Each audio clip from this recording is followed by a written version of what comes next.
Now, on the Young Turks, the founder of Boobquake, Indiana blogger Jennifer McCreight. All right, Jennifer, how are you? Hi, I'm great. How are you? Excellent, excellent. That's what I like to see. I see you're also a participant. You're not just the founder, you're a member of Boobquake. Yep, definitely. Okay, so before I get into the interview here, I just want to let the audience know what this is about. If you remember, Iranian cleric Hojatullah Islam Khazam Sadihi said that earthquakes are caused by women who do not dress modestly. That's curious because Iran has significant earthquakes and they have their women dressed as modestly as almost any country in the world. So that doesn't seem to make a lot of sense. But Jennifer wanted to prove him wrong by organizing Boobquake, basically a day where we have women dress immodestly, whether they show cleavage or otherwise, and see if they can cause an earthquake. So now, Jennifer, that day was today, right? We're in the middle of Boobquake today. Yep, Boobquake is still going on in some parts of the world, so, I'm still participating. You are. I see that. God bless. Now, Jennifer, the problem is you did cause an earthquake. There's one in Taiwan this morning. How do you explain that?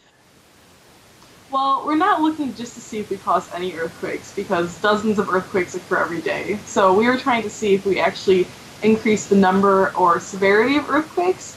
And the magnitude earthquake that occurred in Taiwan actually had about a 35% chance of occurring today. Those happen about every 3 days or so. So really isn't too strange that that happened. But I will be doing some statistics at my blog to prove that that wasn't due to our boobs. Well, there was a 35% chance until you guys started throwing your boobs around, and then next thing you know, it's 100%. Now, will you be disappointed if Hoja Islam Qasem Salihi comes out and says, "Look at this, American woman Jennifer McCreight does Boobquake. Poor people of Taiwan suffer." Is it on your head then? I pretty much knew he'd say something like that before I even did this. I mean, people will always find a way to justify their claims however they want. It's not really to prove him wrong more than to poke fun and say that, what you said is ridiculous and we're allowed to laugh at you a little bit and apply some real science to the situation. I really don't think he's going to change his mind no matter what happened today. I'm amused by the idea of the Hoja watching Jennifer. I watch Jennifer McCreight over and over on Young Turks. And I tell you, her boobs are dangerous. Cause quake all over the world. All right, now, but of course, not just you, Jennifer. How many people participated overall here?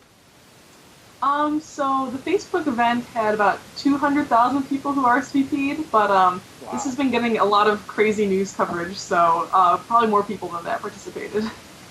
How did you gain momentum with this Facebook page? 200,000 is a lot of people. Yeah.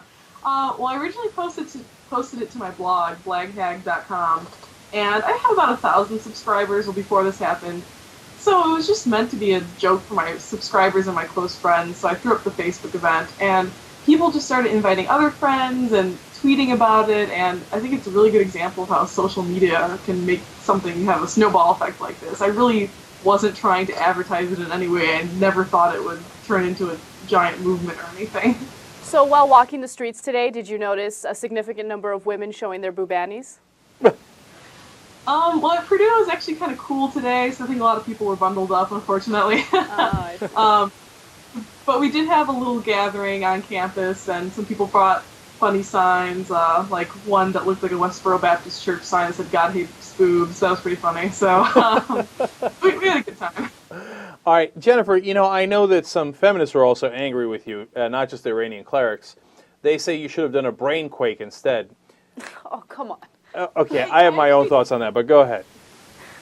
I actually talked with the woman who created Brainquake over Twitter, and she supports Boobquake too. She just thinks it's not getting enough emphasis on the actual science side of it, so she's trying to do that to emphasize that.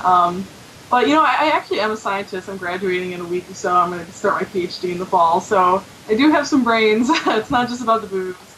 My original intention was for it to be a science experiment, not a boob joke, but once it gets out of your control, people do what they wish with it. Right. Besides which, the cleric didn't say, the women, they are too smart, they cause earthquakes. He said they cause the earthquakes through your... I mean, immodest dress.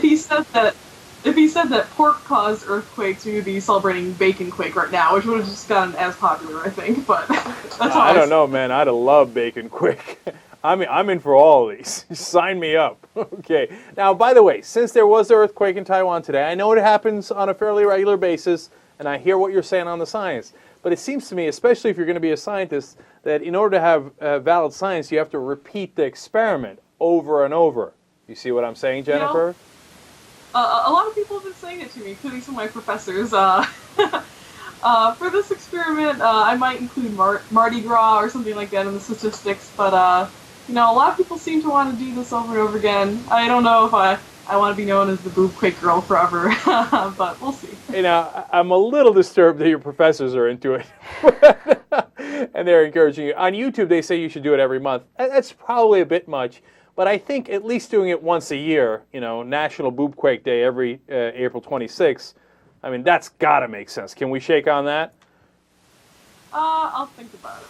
We'll see. Oh, you're such a tease. All right. Jennifer McCreight, the original founder of Boobquake. We love your attitude. We love the experiment that you did. And we're on your side, no matter how many times you want to do it, Jennifer. All right? Thanks. All right. Thank you for being on the Young Turks. We appreciate it. Thanks for having me. Absolutely. We'll be right back.